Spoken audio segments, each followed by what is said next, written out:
आर्याव्रत भक्ति सागर YouTube channel में आप सभी का स्वागत है। आज का दिन शुक्रवार है, तो आज हम लोग सुनेंगे संतोषी माता की व्रत कथा। सृष्टि के सभी प्राणियों का कल्याण करने वाले शंकर भगवान के पुत्र श्री गणेश महाराज और माता रिद्धि सिद्धि की पुत्री संतोषी माता विश्व का सभी उपासक स्त्री पुरुष का कल्याण करती हैं। संतोषी माता का व्रत करने वाले तथा कथा सुनने वाले सभी स्त्री पुरुषों का घर धन धान्य से भरा रहता है और माता संतोषी उन्हें संतोष धन से आनंदित करती हैं। व्यवसाय में दिन दूना और रात चौगुना लाभ होता है। शोक विपत्ति नष्ट होती है और मनुष्य चिंता मुक्त होकर जीवन यापन करता है। संतोषी माता के विधिवत व्रत करने, गुड़ और चने का प्रसाद ग्रहण करने से कन्याओं को सुयोग्य वर मिलता है। स्त्रियां सदा सुहागिन रहती हैं। निसंतानों को पुत्र की प्राप्ति होती है। जीवन में सभी मनोकामनाएं संतोषी माता के व्रत से पूरी होती है। तो बोलिए संतोषी माता की जय। तो भक्तजनों, आइए संतोषी माता की कथा हम लोग सुनते हैं। कंचनपुर नगर में एक बुढ़िया रहती थी। उस बुढ़िया के 7 बेटे थे। सभी का विवाह हो चुका था। 6 बड़े बेटे तो काम करते थे, लेकिन 7वां बेटा अभी कोई काम नहीं करता था। सुबह उठकर स्नान आदि से निवृत्त होकर 6 बेटे रसोई में बैठकर भोजन करते और फिर अपने काम पर चले जाते थे। बुढ़िया उन बेटों को अपने हाथ से खीर, पूड़ी, हलवा आदि बढ़िया बढ़िया व्यंजन बनाकर खिलाती थी। 7वां बेटा खूब धूप निकलने पर बिस्तर से उठता था, फिर स्नान करके भोजन के लिए रसोई में जाता था। बुढ़िया दूसरे बेटे का बचा हुआ खाना एक थाल में रखकर उसे दे देती थी। 7वां बेटा उसी भोजन को खाकर खुश हो जाता था।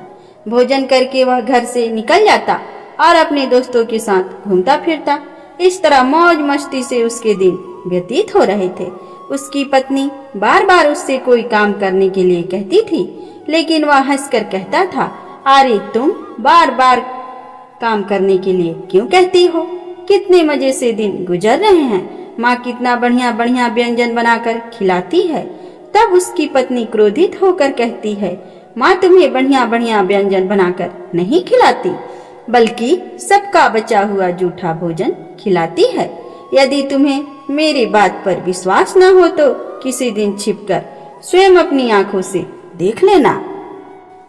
अपनी पत्नी की बात पर उसे यकीन न था, लेकिन एक दिन इस बात की सच्चाई जानने का निर्णय करके वह सिर दर्द का बहाना बनाकर एक चादर ओढ़कर रसोई में ही सो गया।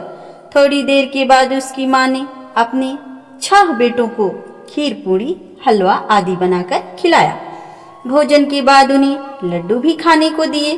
भोजन करके वह अपने काम पर चले गए। उनके जाने के बाद बुढ़िया ने उनकी थाली में बचे भोजन को एक थाली में रखा। बचे हुए लड्डुओं के टुकड़ों को एकत्र करके दोबारा लड्डू बनाए। उसके बाद बुढ़िया ने 7वें बेटे को भोजन करने के लिए कहा। उसने सोते हुए चादर के नीचे से सब कुछ देख लिया था। वह उठकर बोला, माँ मुझे भूख नहीं है, मैं परदेश जा रहा हूँ। बुढ़िया ने कहा, कल जाता हो तो आज ही चला जा। बुढ़िया के कठोर वचन सुनकर वह तुरंत परदेश जाने की तैयारी करने लगा। चलने से पहले वह अपनी पत्नी के पास गया। उसकी पत्नी गौशाला में गोबर के कंडे थाप रही थी। उसने जाकर अपनी पत्नी से कहा, हम जामे परदेश को आवेंगे कुछ काल, तुम रहियो संतोष से धर्म आपना पाल। अपने पति के वचन सुनकर कुछ गंभीर स्वर में पत्नी बोली, 2 निशानी आपनी देख धरु में धीर, सुधीमती हमारी विसारियो रखियो मन गंभीर। अपनी पत्नी के वचन सुनकर वह बोला, मेरे पास निशानी के लिए बस यही एक अंगूठी है, इसे अपने पास रख लो, लेकिन अब तुम भी अपनी कोई निशानी मुझे दे दो, ताकि परदेश में उस निशानी को देखकर तुम्हें याद कर सकूं। अपनी पति की बात सुनकर वह बोली, नाथ मेरे पास निशानी के लिए कुछ भी नहीं है। फिर कुछ सोचकर उसने गोबर के हाथ से उसके पीठ पर छपा लगा दी। सातवां बेटा अपनी पत्नी की उस निशानी को लेकर परदेश के लिए चल पड़ा। कई दिनों की लंबी यात्रा करके वह एक सुंदर व विशाल नगर में पहुंचा। वहां उसने कई दुकानदारों से नौकरी देने के लिए प्रार्थना की, लेकिन सबने उसे परदेसी जानकर उसकी प्रार्थना ठुकरा दी। निराश होकर अंत में वह एक सेठ की दुकान पर पहुंचा। उसने सेठ से भी नौकरी देने की प्रार्थना की। सेठ को एक नौकर की जरूरत थी। उस सेठ ने उसे तुरंत नौकरी पर रख लिया। उस दिन उसकी बहुत बिक्री हुई और वह उस लड़के से बहुत खुश हुआ। कुछ ही दिनों में उसने सेठ का सारा काम संभाल लिया। उसके व्यवहार से आने वाले ग्राहक बहुत प्रसन्न थे। सेठ का व्यवसाय तेजी से चलने लगा। उसने उसकी मेहनत पर और ईमानदारी देखकर उसे अपना हिस्सेदार बना लिया। कुछ ही महीनों में उस लड़के ने बहुत सा धन कमा लिया। संयोगवश कुछ समय बाद सेठ को उस नगर को छोड़कर दूर किसी नगर में जाना पड़ा। अतः सेठ अपना हिस्सा लेकर दुकान उस लड़के को देकर चला गया।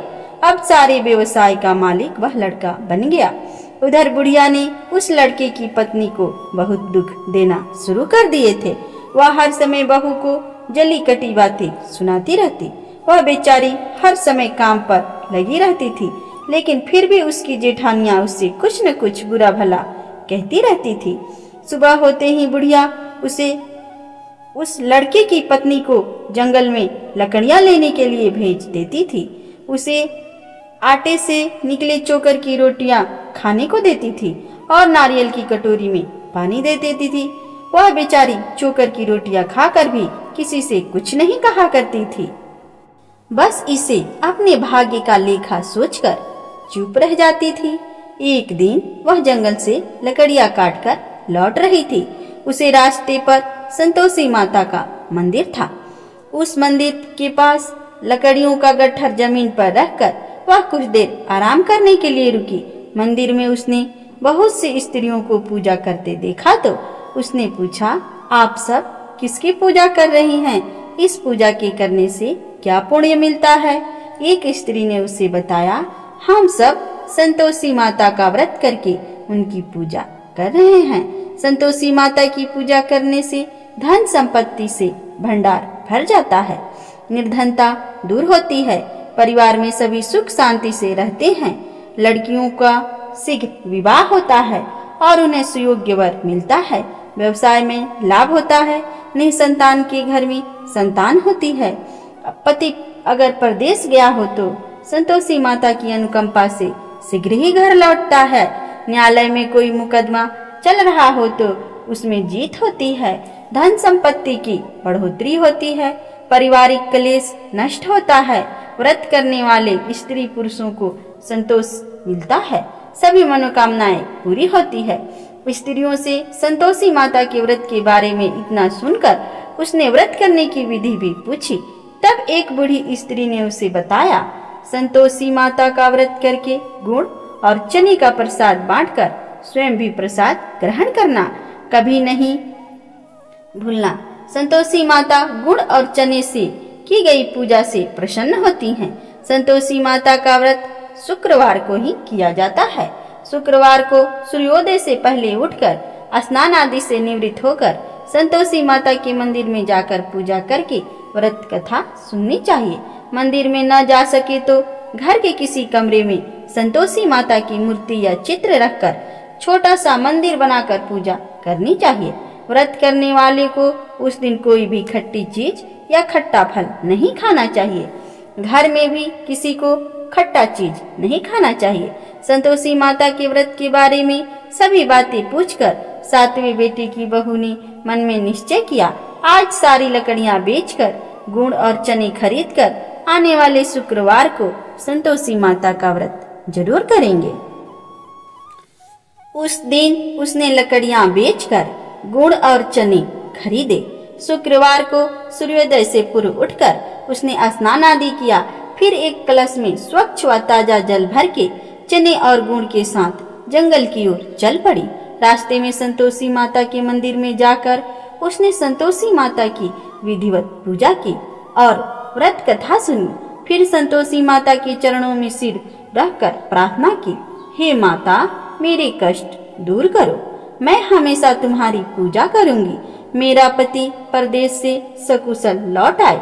संतोषी माता का स्मरण करते हुए उसने आसपास वालों को गुड़ और चने का प्रसाद बांटकर थोड़ा सा प्रसाद स्वयं भी ग्रहण किया। इस प्रकार सातवें बेटे की बहू ने हर शुक्रवार को संतोषी माता का विधिवत व्रत करना आरंभ कर दिया। दूसरे शुक्रवार को उसने व्रत किया तो उसके पास पति का पत्र आ गया। तीसरे शुक्रवार को पति का भेजा हुआ रुपया आ गया। इस पर घर के लोग ईर्ष्या करने लगे। जेठानियां ताने देने लगी, अरे अब तो पति के पत्र आने लगे हैं, रुपये भी आने लगा है। घर के बच्चे भी बार बार कहने लगे, अब तो चाची के पास रुपये आने लगे, अब तो वह किसी से सीधे मुंह बात भी नहीं करेगी। वह बेचारी सबके ताने सुनकर चुप रह जाती थी। वह हर शुक्रवार को संतोषी माता के मंदिर में व्रत करने और कथा सुनने के बाद उनके चरणों में सिर रखकर प्रार्थना करती, हे माता, मैंने आपसे धन नहीं मांगा था, मैंने तो अपने पति के सकुशल लौटने की प्रार्थना की थी। एक दिन उसकी प्रार्थना सुनकर संतोषी माता ने प्रसन्न होकर कहा, जा बेटी, तेरी मनोकामना पूरी होगी, तेरा पति शीघ्र ही घर लौटेगा। वह बेचारी संतोषी माता के वचन सुनकर खुशी खुशी घर लौटी। उधर सातवां बेटा दुकानदारी में इतना व्यस्त हो चुका था कि उसे पत्नी और घर का कोई स्मरण ही नहीं रहा था। दुकान के काम से उसे फुर्सत ही नहीं मिलती थी। संतोषी माता उस बेटे की इतनी व्यस्तता देखकर बहुत परेशान हुई। तब बहुत सोचकर संतोषी माता ने उस बेटे को स्वप्न में दर्शन देकर कहा, धनी साहूकार सो रहा है या जग रहा है? वह बोला, हे माता, मैं जग नहीं रहा और सो भी नहीं रहा, आप मेरे लिए आज्ञा करें। संतोषी माता ने कहा, तूने परदेश में आकर इतना धन कमाया, पर क्या तुझे अपनी पत्नी का कुछ स्मरण है? उसने कहा, हे माता, मुझे अपनी पत्नी का तो स्मरण है, लेकिन इस दुकान से कहीं जाने की मुझे अवकाश ही नहीं मिलता है। अब देखो ना, सारा रुपया व्यवसाय में लगा हुआ है, जब तक सारा रुपया वापस नहीं आ जाता मैं अपने घर को कैसे जा सकता हूँ। संतोषी माता ने कहा, कल सुबह उठकर संतोषी माता का नाम लेकर मंदिर में घी का दीपक जलाकर पूजा करना और फिर दुकान पर जाकर संतोषी माता के नाम का दीपक जलाकर प्रणाम करके काम शुरू करना। शाम होते होते उधार दिया धन लौट आएगा। इतना कहकर संतोषी माता उसके स्वप्न से अंतर्ध्यान हो गई। सुबह उठकर उसने अपने मित्र से स्वप्न की बात कही। वे सब उसका मजाक उड़ाने लगे, लेकिन उसका मन नहीं माना। उसने संतोषी माता पर पूरा विश्वास करके मंदिर में जाकर घी का दीपक जलाया। दुकान पर भी दीपक जलाकर संतोषी माता का स्मरण करके काम शुरू कर दिया। उस दिन संतोषी माता की अनुकंपा से सचमुच चमत्कार हो गया। उधर सामान ले गए लोग जल्दी जल्दी रुपया लौटाने आने लगे। देखते ही देखते रुपयों का ढेर लग गया। शाम तक सारा धन लौट आया। दुकान का सारा सामान भी हाथों हाथ बिक गया।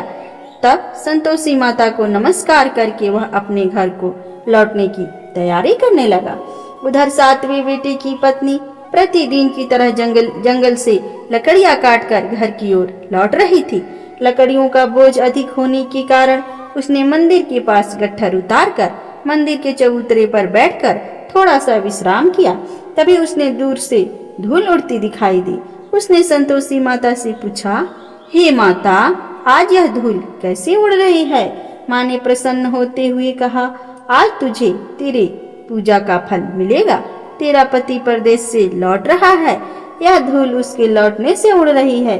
अब तू इन लकड़ियों के 3 हिस्से कर, एक हिस्सा नदी के किनारे रख, दूसरा हिस्सा मंदिर पर और तीसरा हिस्से को सिर पर रखकर घर ले जा।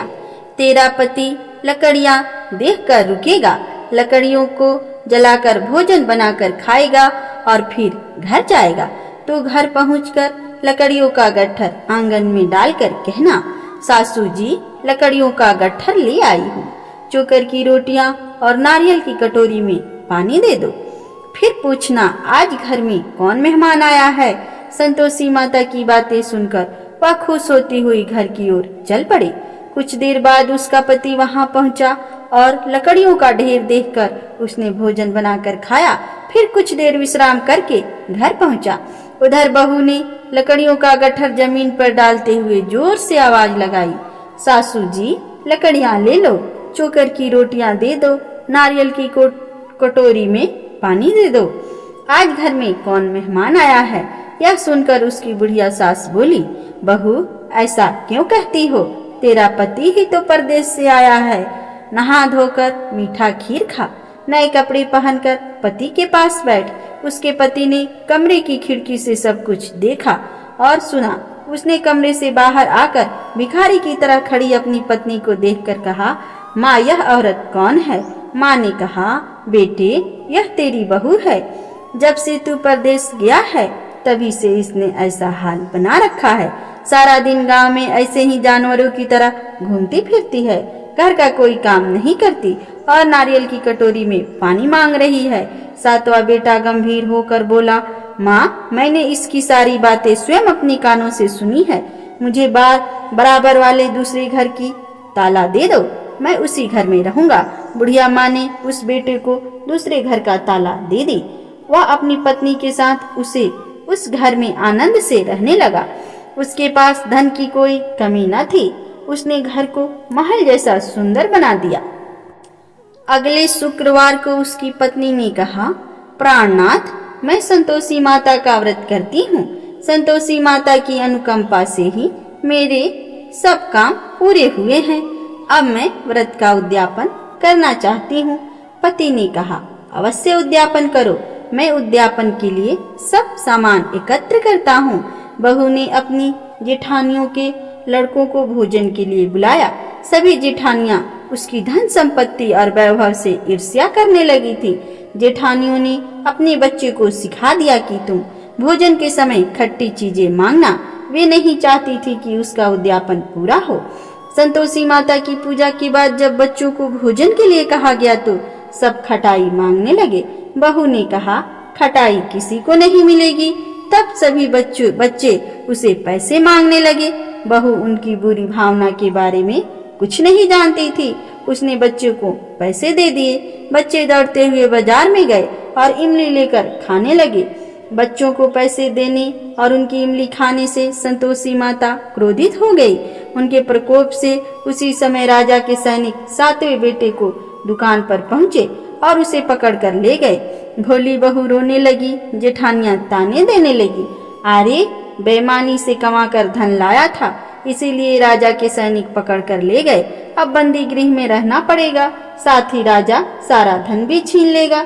सातवें बेटे की बहू रोती हुई संतोषी माता के मंदिर गई और उनके चरणों में सिर रखकर प्रार्थना करने लगी, हे संतोषी माता, मुझसे कौन सी भूल हुई?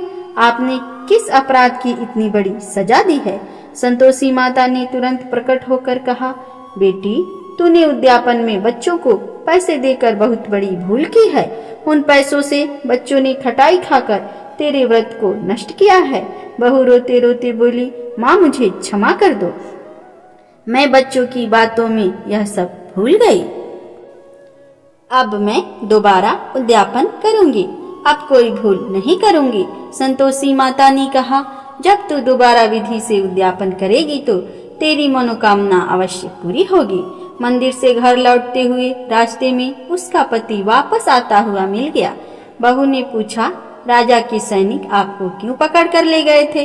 वह हंसते हुए बोला, मैंने इतना धन कमाया था, उसका कर टैक्स नहीं दिया था, इसीलिए राजा ने मुझे बुलाया था। अगले शुक्रवार को उद्यापन के लिए बहू ने लड़कों को भोजन के लिए बुलाया। उधर जेठानियों ने पुनः अपने लड़कों को भोजन में खटाई मांगने के लिए सिखा दिया। संतोषी माता की पूजा के बाद गुड़ और चने का प्रसाद बांटकर बहू ने स्वयं प्रसाद ग्रहण किया। बच्चों को जब भोजन के लिए बैठाया और खीर पूरी हलवा खाने के लिए कहा तो वे बोले, हमें खीर हलवा अच्छा नहीं लगता, हमें तो खट्टी चीजें खाने को दो। बहू ने कहा, किसी को खट्टी चीजें खाने को नहीं मिलेगी और मैं तुम्हें पैसे भी नहीं दूंगी। खीर पूड़ी हलवा खाना है तो खाओ। बच्चे नहीं माने तो उसने उन बच्चों को भगाकर ब्राह्मण के बच्चों को बुलाकर भोजन कराया। दक्षिणा में उन बच्चों को मीठे फल खाने के लिए दिया। उसके उद्यापन से संतोषी माता बहुत प्रसन्न हुई। उनकी अनुकंपा से बहू शीघ्र ही गर्भवती हुई। 10वें महीने उसने एक सुंदर पुत्र को जन्म दिया। बहू प्रतिदिन उस बेटे को लेकर संतोषी माता के मंदिर में जाने लगी। कुछ दिनों के बाद संतोषी माता ने सोचा, मैंने इसे जीवन के सभी सुख दिए हैं, अब इसकी परीक्षा लेकर देखती हूँ। यह सोचकर संतोषी माता ने एक बुढ़िया का रूप धारण किया और लाठी टेकती हुई बहू के घर पहुंची। बुढ़िया के शरीर पर मक्खियां भिनभिना रही थी। उसे देख सभी मुंह सिकुड़ाने लगे थे। बुढ़िया ने जाकर दरवाजा खटखटाया तो बहू की सास ने दरवाजा खोला और देखते ही जोर से चिल्लाई, अरे लड़को, इस गंदी बुढ़िया को भगाओ, मुझे तो यह कोई चुड़ैल नजर आती है। इसे भगाओ, नहीं तो यह किसी को खा जाएगी। लड़के उठकर भागे और उन्होंने अपने घर के दरवाजे और खिड़कियां बंद कर ली। छोटी बहू बराबर वाले घर की खिड़की से उस बुढ़िया को देख रही थी। उसने जल्दी से दरवाजे खोला और बुढ़िया के पांव छूकर अपने घर ले गई। सास ने उसे रोका तो बहू बोली, आज तो बहुत खुशी का दिन है, मेरे घर मेरी संतोषी माता आई हैं। छोटी बहू का बेटा दूध पीने के लिए रो रहा था। बहू ने उसे दूध भी नहीं पिलाया और संतोषी माता की सेवा में व्यस्त हो गई। बुढ़िया सास क्रोध से बहू को बुरा भला कहने लगी। बहू बोली, सासू माँ, आज मेरी संतोषी माता मेरे घर आई है। इनका व्रत करने से ही मेरे घर में इतनी खुशियाँ छाई हैं। इतना सुनते ही सब उस बुढ़िया के पास दौड़े हुए आए और उनके पांव छूकर क्षमा मांगते हुए बोले, माँ, हमें क्षमा कर दो, हमने आपको पहचानने में बहुत भूल की है। हम आपके व्रत की विधि नहीं जानते हैं। हे माता, अब हम भी आपका व्रत किया करेंगे। उन लोगों की प्रार्थना सुनकर बुढ़िया का रूप धारण किए संतोषी माता प्रसन्न हुई और उन्होंने संतोषी माता के व्रत की विधि बताई। बुढ़िया से व्रत की विधि जानकर संतोषी माता के व्रत करने से उन सब की भी मनोकामनाएं पूरी हुई। उनके घर में धन की वर्षा होने लगी। बुढ़िया के सभी बेटों का व्यवसाय खूब तेजी से चलने लगा। धन संपत्ति से भंडार भरने लगा। संतोषी माता का व्रत करने और व्रत कथा सुनकर गुड़ और चने का प्रसाद खाने वाले की सभी मनोकामनाएं संतोषी माता पूरा करती हैं। व्यवसाय में दिन दूना रात चौगुना तरक्की होता है। निसंतान स्त्रियों की पुत्र की प्राप्ति होती है और संतोषी माता का विधिवत व्रत करने वाली कुंवारी कन्याओं का मनचाहा वर मिलता है। सुंदर और सुयोग्य वर मिलता है। बोलो संतोषी माता की जय।